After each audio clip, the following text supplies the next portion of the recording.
Jessica and I are really excited to be talking with Zahna along with her husband and drummer Patrick Madsen, and we're also joined by musician and producer Steve Ozbun. So hey, good morning everybody. How you doing? Good morning. Good morning, guys. Thank you for having us today. Yes. Hey, so glad to be here. Let's go ahead and start out by talking about Look What You Made Me Do, the Taylor Swift cover that was released on New Year's Eve. I tuned in last night for the premiere, and guys, I have to say, you nailed it. So my first question is, whose idea was it to cover a Taylor Swift song? What was the inspiration behind this? Yeah, so that was kind of my fault. So I've been a big Taylor Swift fan for a long time, and I've always also been a fan of those pop goes punk albums where they take a pop song, something that's familiar to people, has those catchy tunes and all that stuff, and bringing it into a genre that I love. And so I just reached out to Zahna on Instagram and was like, hey, I think this song would be perfect for you. And it turns out she agreed. Yeah, it's funny because I had no idea there was like already covers of this song, and I like always heard it like being like rock, like very translatable to rock genre, and it was something I'd wanted to do, but at the time I was really swamped and I didn't really have time to like do the project. And so when COVID hit, I was like trying to find extra work, you know, because touring went down, and I was getting a lot of, you know, feature and commission projects and stuff. And so basically, Steve reached out to me and I was like, dude, I'm totally about this. And I was like, this is something that I've been wanting to do anyway. So Steve just kind of like, not even knowing who I was, like we had never met, we weren't friends at all. He just like randomly reached out to me. He's like, hey, I have like a cover band project. Would you want to reach out to me and stuff like that? And I was like, actually, I really like this song and I kind of want to adopt it for myself. And he totally agreed. And Pat was able to do some drums and stuff too, right, babe? Yeah, when we first heard about this and I heard it was a T Swift song, I was just kind of like, okay. And then it was like, who are we doing it with? And she's like, well, a guy named Steve from Alabama. And I'm like, okay. I'm like, it wasn't until we started recording it and I actually started recording the drums that I was like, yo, this song is sick. I was like, we need to do something with this. And she's like, I'm already on it. And I'm like so late to the game because I'm like, I had like 1,000 things going on too. And I'm like, you got to drum on this. And then I'm like, do I even have time to do it? Let me go check it out. And then when I did, just fell in love with it and it just became what it did.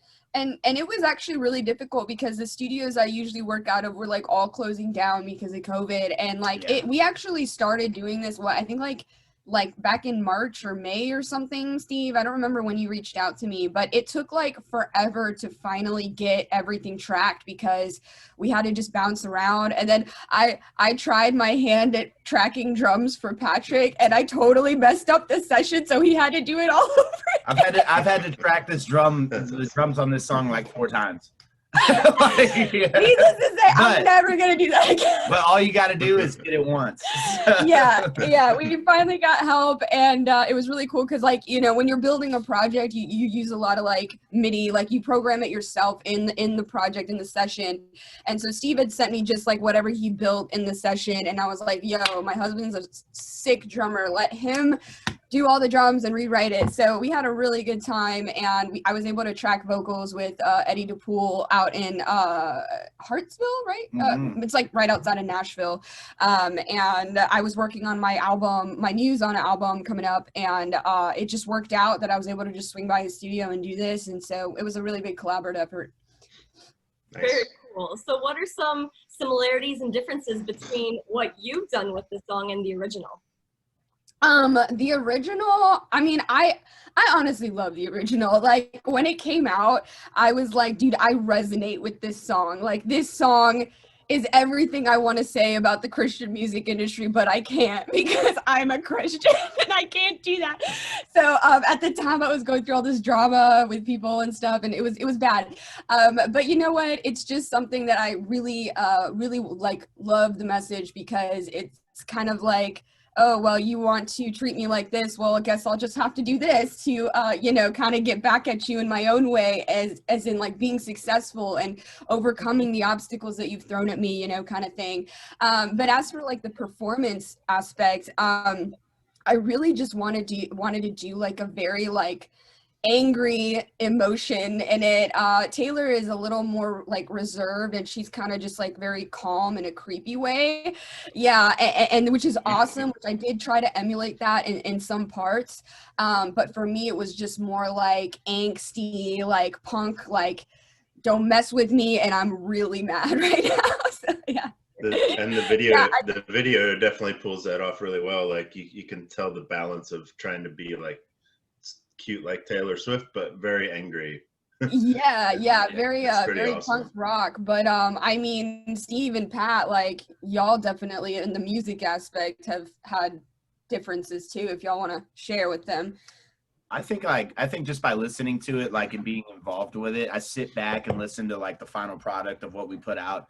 And to me, it seems like we found a way to capture a cover, but we've also found a way to capture a cover and have our voices still on it. So like the music aspect of it, the breakdown parts of it, the way she sings the vocals, the way she does her thing, which is still Zahna-esque. We still kind of put all that into this while still simultaneously making it a cover of that. So I think that just happened organically. I don't know if that was ever the mission, but it happened. Yeah, because you just followed Steve like rhythmically, because Steve's doing some crazy riffing. So yeah, Steve, I mean, I just followed Steve. Yeah, what does Steve has to say about this? Yeah, so this is probably about the 4th or 5th cover I started working on. So I got into a point where I had this structure of how I kind of build cover songs. And so what I do is I usually take kind of the base template to try to keep some of the original feel of the song, so it doesn't feel like it's completely different, completely foreign. It's like, okay, this is familiar. So the structure is almost 100% the same as the original song, but then kind of adding our own, flavor flav, if you will. And I mean, Don and Patrick, I mean, y'all did an incredible job. Like, we all were able to add our, put our personalities into it. And it was, I mean, I couldn't be more proud of how it turned out. I mean, working with you guys is awesome. Yeah, and it's nice. funny because I didn't know there was like some other covers on YouTube of it either. Like Our Last Night did one apparently, and I was like, oh no, someone's already done this. But like when you compare the two, like, I mean, ours is significantly different. Like the arrangement is totally different. You have a female vocalist, and it's a little more like metal, I think, whereas Our Last Night is more kind of like hardcore, like breakish, different rhythms and different a little bit different arrangement. So yeah, I think ours stands out definitely. That's awesome. So let's talk about the video for a minute. Tell us about where it was filmed and what was that like who produced it, and what went into that process of making that video. Yeah, so since my second album is still like everything's written for my new album, it's gonna get mixed and mastered here pretty soon, and there's a lot of other stuff we have to work on for like the marketing aspect and everything, and the release plan. So I was like, you know what, with this really awesome song, we have it in the bag. I haven't released anything since March, and I really think the fans deserve something to hang on to while I figure out this whole new release kind of thing. And since I loved the song and I was really invested in it, I was like, you know what, we definitely should do a music video. Like, this will be just like a little like snack for the fans while everything else comes out, because it's been hard to kind of figure everything out with the pandemic and make sure the release time is appropriate and everything. But yeah, so I was scoping out a couple music video people, and Pat and I had to go to Nashville anyway for a little bit to work on some of the new stuff and redo some tracking and stuff. And I was like, Steve is from Alabama. He's able to come up to Nashville way easier than he's able to come down to Texas. It's a shorter drive, so why don't we try and swing it that we can find a Nashville music person. And my buddies in the Persuaded, they had just released a music video, and I really liked the quality a lot. So I went and found out who did it, and it's Bennett Self, and he's done several music videos for artists. He's based out of Nashville, and he just cut me an amazing deal, man. And he was able to schedule us in on the fly. Literally, we had to do it on election night, and he was like, okay, I can do it on election night, but I have to go vote, okay? And I was like, yes, absolutely, Bennett, like exercise your right, man. And so we found 1087, I think, studios out in Nashville, and we were able to get a really good rate, and everything just worked out, and the product came out amazing. So I couldn't be more proud, and thank you to Bennett Self for producing such an awesome video on such short notice. Thank you. Very cool. Well, and this is not the first time that Zahna has covered another artist, because a while back you posted yourself singing some Flyleaf covers, like a medley of that on YouTube, which kind of leaves me curious. What are some other artists that you would like to cover at some point? Well, actually, me and Steve have actually started talking about it, like before we even released the new Taylor Swift song. We were like, okay, what are we doing next? And so we've talked about My Chemical Romance songs. I have like this list in my computer of stuff I've wanted to cover. But yeah, I think definitely the next one's going to be a My Chem song for sure. I don't know, Awesome. Steve, do you have anything that you want to cover next? Yeah, let's discuss it live right here. Let's talk about Right it. now, leak the big news right now. Yeah. No, I just really want to cover My Chemical Romance because I bought this jacket that looks like Black Parade, and I just want to wear it. Okay, I want an excuse to wear this lavish parade jacket that I bought, and that's why I wanted to cover My Chemical Romance. That's a good reason. So what about what's coming in 2021? You kind of been posting that there's stuff coming up this year. What do we have to look forward to?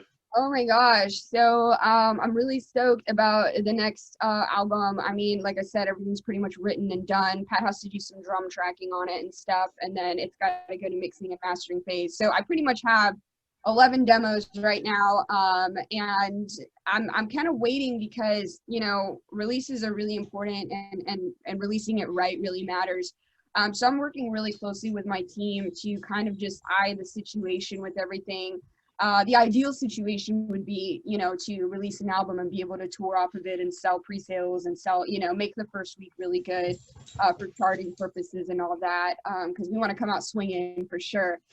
But yeah, as of right now, we wanted to just get the Taylor Swift cover in the canon, shoot that out, buy us a little more time to kind of determine some things, and I know it's going to be worth it. Like, these songs are pretty nuts. Awesome. So, and then Pat, you've got stuff you're doing for your podcast. Season 2 is coming out, I think. Season 2 podcast is starting to get active, so we're starting to implement some more stuff. We're taking our time with it because we're trying to do things right. When we first got started with the podcast, it was kind of just like, let's just see if we want to do it. Let's see if we're good at it, and let's see, like, we didn't know what we were getting into. Now we're 10 episodes in. We're on, you know, season 2 now, and we're like, now we know what we're doing. We're going to do some things right. Micah, shout out to Micah LaBrosse. He's probably one of the most techie guys, but also one of the most, like, perfectionist dudes I've ever met, which is great because I'm not. So I need a person like that in my life. And he helps me, you know, keep it all, you know, straight and narrow tech-wise. And so we're getting it all figured out, man. But, awesome. Yeah. What about you, Steve? What do you have coming up this year? Yeah, so earlier this year I started a cover project called Sincerest Form of Flattery. And in April, we released our first single, which was a cover of Holy Grail by Jay-Z and Justin Timberlake. And so really just for the last 6 months, I've just been feeling out cover songs and things like that. And I'm not a singer. So this whole cover project is like a collaborative project, which is kind of how I got connected with Zahna, reached out to her, where I kind of like craft this music, and then I pair up with singers who are interested in, hey, this is like my favorite pop song, let's make it metal, you know, and kind of collaborate together. So I actually have a song coming out in the next month or two featuring the singer from Wolves at the Gate, Steven, which I'm very excited about. And then I probably shouldn't say the name, but let's just say there's a song by Lil Nas X featuring Billy Ray Cyrus that is up on my queue to be released in the next month or so. And it's kind of that crabcore, you know, it's going to be pretty sick. It's going to be pretty sick. What's that song called? Have we heard it? You probably haven't. It's the song, it's only like 13 times platinum. So it really hasn't made its way around the music scene. I'll take my horse and we'll go listen to it. Nice. Very, I very well want to played. say I really like Lil Nas X. That's what all I'm gonna say. Okay. Well, thank you so much. Can you just tell us real quick before we go, how can we find your new song, and where can we kind of follow what's gonna be coming up in 2021? Yeah, guys, make sure to follow Zahna and Steve's platform, Sincerest Form of Flattery. You guys can follow us on Facebook and Instagram. Don't bother following mine. And I was getting there. The Guilty Party podcast and Patrick Madsen. And yeah, the song, you can go ahead and watch it on YouTube, and also you can buy it on iTunes or stream it on Spotify or Apple Music, and a couple other platforms out there that are international. So yeah, take the time to check it out and show it to some friends, like and share, or just jam it. We had a lot of fun making it, so we hope you have a lot of fun listening to it.